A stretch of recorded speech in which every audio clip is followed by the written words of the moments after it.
ওং তস্मै নমঃ ভগবতে ত্রিগুণায় গুণাত্মনে কেবলায় দ্বিতীয়ায় গুরুবে ব্রহ্মমূর্তয়ে জ্ঞান শক্তি সমারূঢ়ং তত্ত্বমালা বিভূষিতম ভুক্তি মুক্তি প্রদাতারং তস্मै শ্রী গুরুবে নমঃ। মুকং করোতি বাচালং পঙ্গুং লঙ্ঘয়তে গিরিম যৎকৃপা তমহং বন্দে পরমানন্দ মাধবম। জয় গুরু, জয় গুরু, জয় গুরু।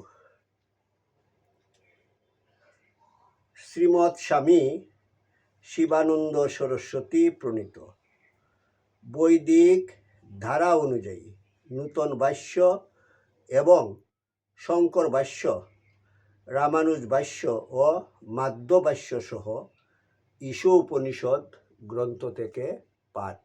ঠাকুর, তোমার শ্রী গ্রন্থ পাঠ তোমার শ্রীচরণেই সমর্পণ করিলাম। নত্তা নিগমানন্দস্য গুরু শ্রী পাদ পঙ্কজম তনুমি তৎকথামৃতম তপ্ত জীবন শীতলম। জয় গুরু, জয় গুরু, জয় গুরু। পূর্ববর্তী পাঠের পর প্রথম অধ্যায় উপনিষদ প্রসঙ্গ। বেদে রূপক ভাষায় যে ব্রহ্মরহস্য ও সৃষ্টি রহস্যের বর্ণনা আছে, উহা জনসাধারণের পক্ষে সহজবোধ্য নয়।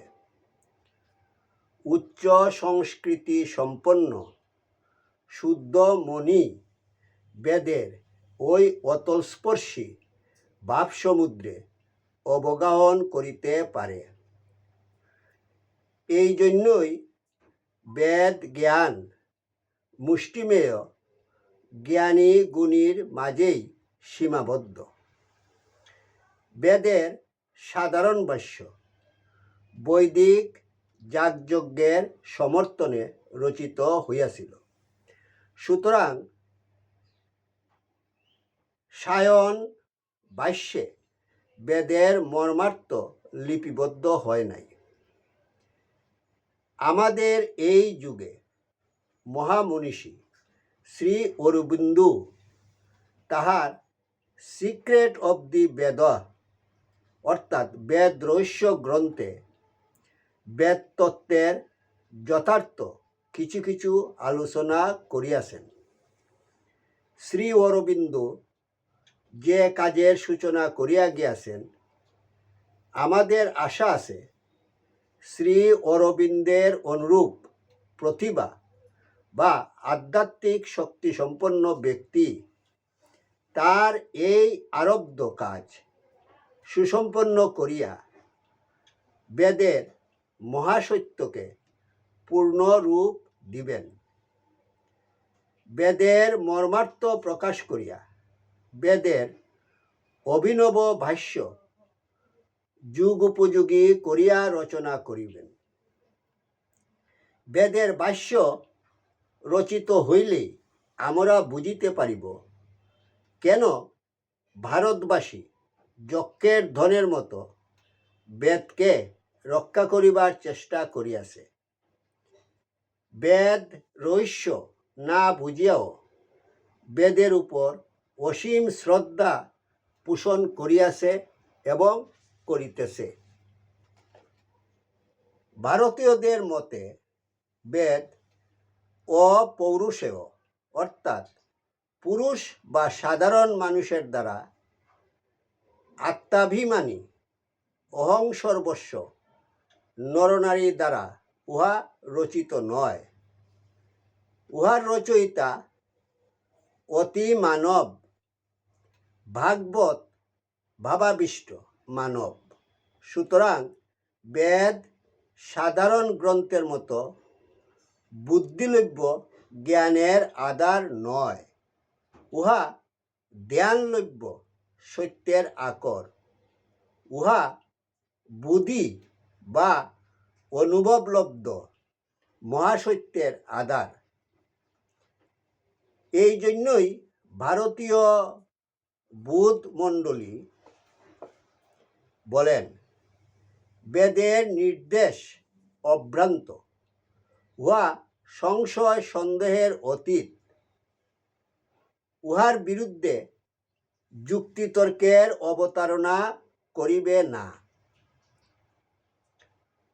অচিন্তা কলু যে ভাবা ন তাং স্তর্কেন যুজয়েত, প্রকৃতিব্য পরম যত্তু তৎ চিন্তুষ্য লক্ষণম। মন বুদ্ধির দ্বারা যে তত্ত্বকে ধারণা করা যায় না, সেই সব অতীন্দ্রিয় বিষয় যুক্তিতর্ক যোজনা করিবে না। যুক্তিতর্কের সাহায্যে উহা জানা যায় না। যাহা প্রকৃতির অন্তর্গত, সৃষ্টির অন্তর্গত, উহা লইয়া যুক্তিতর্ক, সংশয় সন্দেহ প্রয়োগ চলিতে পারে, কিন্তু যাহা অপ্রাকৃত বিষয়, মন তাহার নাগাল পায় না, যুক্তিতর্ক দ্বারা উহা ধারণা করা যায় না। বেদের এই ভাব সমুদ্র হইতে ভাবরত্ন সংগৃহীত হইয়া সর্বজন বুদ্ধ ভাষায় উপনিষদ রচিত হইয়াছে। উপনিষদের সংখ্যা শতাধিক। এই শতাধিক উপনিষদের মাঝে মাত্র 14খানি উপনিষদকে মূল উপনিষদ বা বেদের অন্তর্গত উপনিষদ বলা যাইতে পারে। বাকিগুলি পরবর্তী যুগে রচিত সাম্প্রদায়িক উপনিষদ। বেদের অন্তর্গত বা বেদানুগত উপনিষদ সমূহের নাম ঈশ উপনিষদ, কেন উপনিষদ, কঠ উপনিষদ, প্রশ্ন উপনিষদ, ছান্দোগ্য উপনিষদ, বৃহদারণ্যক উপনিষদ, ঐতরেয় উপনিষদ, তৈত্তিরীয় উপনিষদ, শ্বেতাশ্বতর উপনিষদ, কৌশিতকী উপনিষদ, মুন্ডক উপনিষদ, মান্ডুক্য উপনিষদ, মৈত্রায়নী উপনিষদ ও মহানারায়ণ উপনিষদ। সুতরাং সহজ ভাষায় বলা যায়, উপনিষদ সমূহ বেদরূপ মহাসমুদ্রের অমূল্য রত্নস্বরূপ, বেদরূপ মহাকাননের পুষ্পস্তবক স্বরূপ। এই অমূল্য রত্নের, এই পুষ্পস্তবকের সৌন্দর্য ও মাধুর্যের তুলনা মিলে না।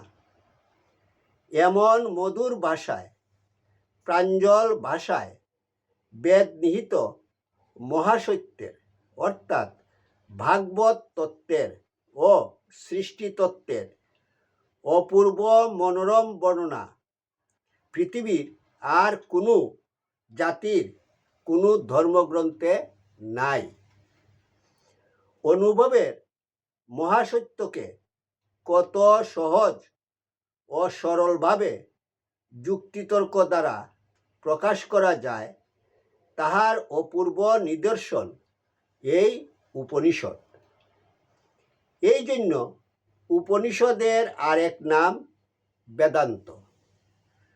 বেদের মহাসত্যই যুক্তিতর্কের সহিত বেদান্তে উদ্ভাসিত হইয়া উঠিয়াছে।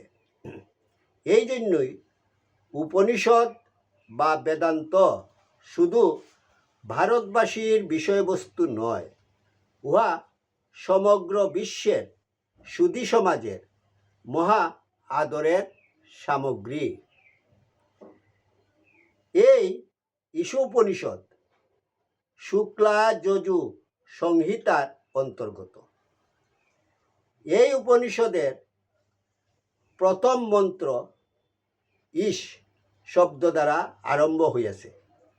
এই জন্য ইহার নাম ঈশ উপনিষদ, অথবা যে উপনিষদ গ্রন্থে ঈশ বা ভগবত তত্ত্বের ব্রহ্মতত্ত্বের আলোচনা আছে, পূর্ণাঙ্গ বিবরণ আছে, ইহার নাম ঈশ উপনিষদ।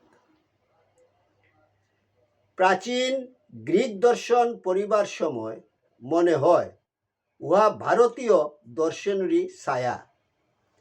গ্রিক পণ্ডিতের উপর উপনিষদ কিরূপ প্রভাব বিস্তার করিয়াছিল, অথবা গ্রিক পণ্ডিতেরা উপনিষদের কোনো অনুবাদ প্রকাশ করিয়াছিলেন কিনা, সে সম্বন্ধে কোনো ঐতিহাসিক তত্ত্ব আজ পর্যন্ত আবিষ্কৃত হয় নাই। গ্রিক ও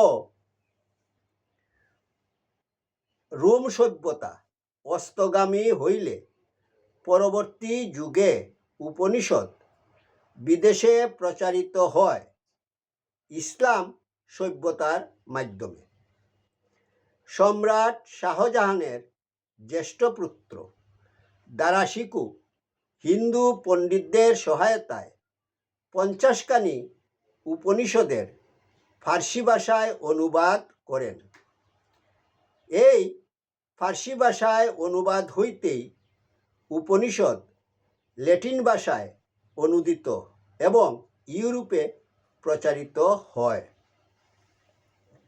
ডয়সন প্রভৃতি জার্মান পণ্ডিতেরা জার্মান ভাষায় উপনিষদের অনুবাদ করেন। ভারতে ইংরেজ অধিকার স্থাপিত হইলে উপনিষদের ইংরেজি অনুবাদ পৃথিবীর সর্বত্র ছড়াইয়া পড়ে। অতঃপর ফরাসি, ইটালি, সুইডিশ, পুলিশ, জাপানি প্রভৃতি পৃথিবীর সমস্ত সমৃদ্ধ ভাষাতেই উপনিষদের অনুবাদ প্রকাশিত হয়। প্রসিদ্ধ জার্মান দার্শনিক শোপেনহাউয়ারের দর্শনশাস্ত্র উপনিষদিক ভাবের দ্বারাই অনুপ্রাণিত। দার্শনিক শোপেনহাউয়ার বলেন, উপনিষদের প্রত্যেকটি মন্ত্র মহান ভাবধারার অনন্ত উৎস।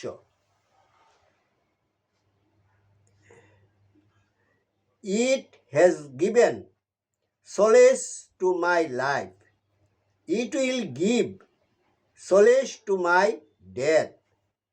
এই উপনিষদ জীবিতকালে আমাকে শান্তি দিয়াছে, সাংসারিক দুঃখ জয় করিবার শক্তি প্রদান করিয়াছে।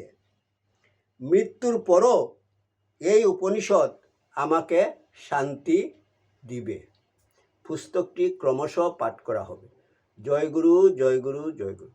ওং যদস্করং পরিভ্রষ্টং মাত্রাহীনঞ্চ যদ্ভবেৎ তৎসর্বং ক্ষম্যতাং দেব প্রসীদ পরমেশ্বর। সর্বে ভবন্তু সুখিনঃ, সর্বে সন্তু নিরাময়া, সর্বে ভদ্রাণি পশ্যন্তু মা কশ্চিৎ দুঃখভাগ ভবেৎ। ওং শান্তি শান্তি শান্তি। হরি ওম তৎসৎ।